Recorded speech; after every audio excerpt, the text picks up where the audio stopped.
اگر حسد ہے تو اس میں غلطی آپ کر رہے ہیں۔ حسد انسان کو بربادی کی طرف لے جاتا ہے۔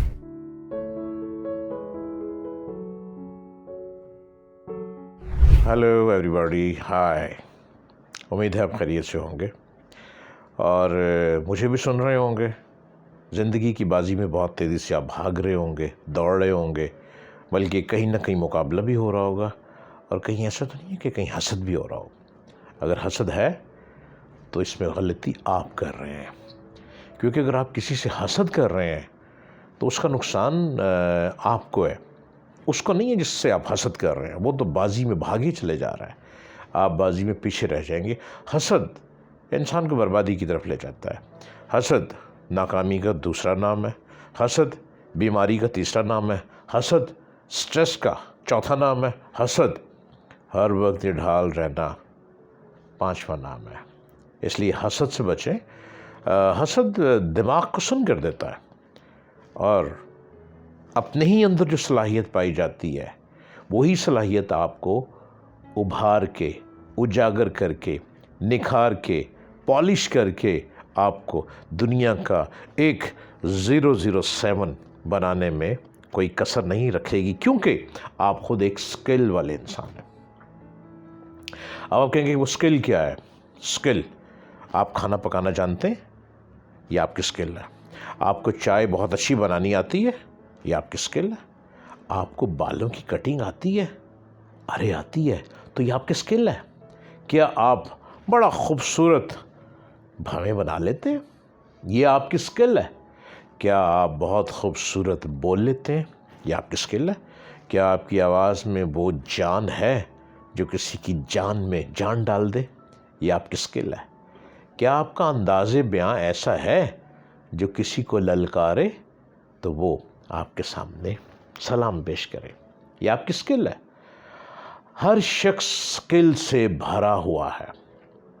جس شخص کی 2 آنکھیں ہیں، 2 ہاتھ ہیں، 2 کان ہیں، زبان ہے، سونگھ سکتا ہے، کھا سکتا ہے، بول سکتا ہے، سن سکتا ہے، وہ سکل سے بھرپور ایک مکمل پیکج ہے، اور آپ ایک مکمل پیکج ہیں۔ اپنے پیکج کو ضائع نہ کریں۔ جاپان کے بارے میں آپ نے نام تو سنا ہوگا، کبھی جاپان گئے؟ نہیں گئے۔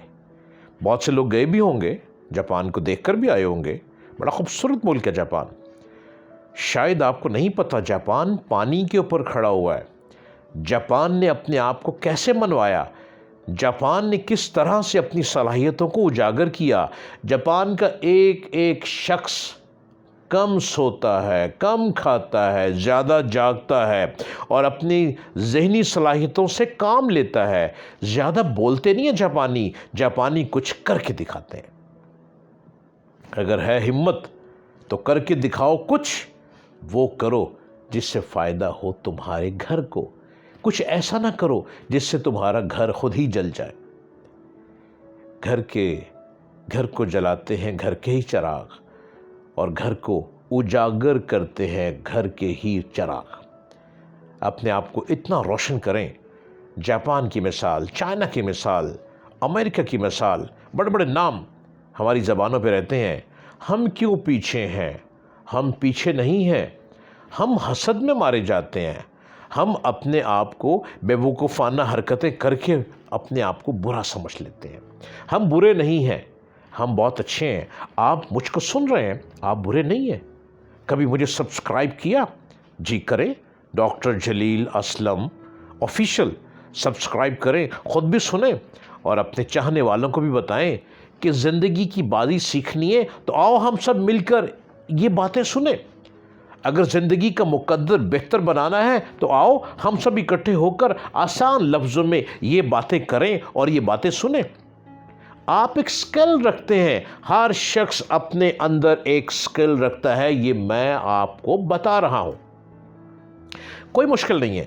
جاپان جغرافیائی حالات جو ہیں جاپان کے، کہ جاپان جو ہے وہ جاپانیوں کے اندر یہ ذہن پیدا کیا، جاپان کے جو جیوگرافک حالات ہیں، ان کے جغرافیائی حالات ہیں، انہوں نے ایک ایسا ذہن پیدا کیا کہ وہ ہمیشہ نئے خیالات، نئے آئیڈیاز کی تلاش میں رہیں۔ وہاں بار بار موسم بدلتا ہے، بار بار موسم بدلتے ہیں، زلزلے اور طوفان سے بار بار نئے حالات پیدا ہوتے ہیں۔ اس لیے جاپانیوں کو بار بار یہ سوچنا پڑتا ہے کہ بدلے ہوئے حالات کا مقابلہ کرنے کے لیے وہ کیا کریں، وہ کس طرح سے آگے بڑھیں۔ اس صورتحال نے نئے خیالات کی تلاش کو جاپانیوں کا مستقل مزاج بنا دیا۔ یہی مزاج ہے جو دوسری جنگ عظیم کی بربادی کے بعد جاپانیوں کے کام آیا۔ انہوں نے جنگ کے بعد بدلے ہوئے حالات کی روشنی میں اپنے معاملات پر از سر نو دوبارہ آغاز کیا زندگی کو بنانے کے لیے دوبارہ کوششیں کی، زندگی کو اچھا کرنے کے لیے، آگے بڑھنے کے لیے جاپانیوں نے دوبارہ جاپان کی از سر نو ترقی کی طرف وہ بڑھنا شروع کر دیا، اور نئے حالات کے مطابق جاپانیوں نے نئے منصوبے بنا کر دوبارہ زیادہ بڑی کامیابی حاصل کی۔ جاپانیوں کی اس خصوصیت کے مطابق نیا منصوبہ بنا کر دوبارہ آگے بڑے جاپانی جو ہیں وہ بہت عقل مند لوگ ہیں، اور انہی کے بارے میں امریکہ کی مصنف نے کہا کہ زندگی کا سفر کبھی ہموار راستے پر طے نہیں ہوتا، حادثات اور مشکلات سے بھری ہوئی ہے زندگی۔ یہ حادثے اور مشکلیں افراد کو بھی پیش آتے ہیں، ہر شخص کو پیش آتے ہیں، اور قوموں کو بھی۔ یہ خود خالق کا قائم کیا ہوا نظام ہے، یہ اوپر والے کی بنائی ہوئی بادشاہت ہے، یہ اسی کا بنایا ہوا نظام ہے، اس سے بچنا کسی بھی طرح ممکن نہیں۔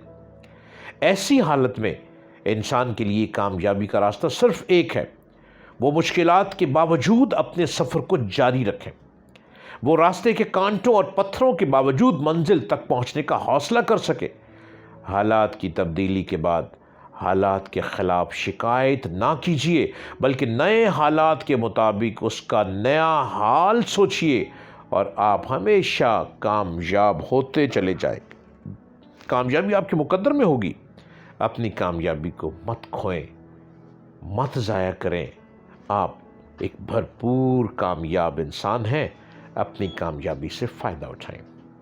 اگر میری بات اچھی لگے تو میرا چینل سبسکرائب کیجئے، ڈاکٹر جلیل اسلم آفیشل، اور اپنی رائے دیجئے۔ میری کوشش ہے کہ خوب سے خوب تر باتیں، لوگوں کے واقعات، بلند عظیم لوگوں کی باتیں آپ تک پیش کروں آسان لفظوں میں، تاکہ آپ بھی ہمت کریں اپنے لیے، اپنے گھر والوں کے لیے، اپنی قوم کے لیے، اپنے پیارے وطن عزیز کے لیے۔ خدا حافظ۔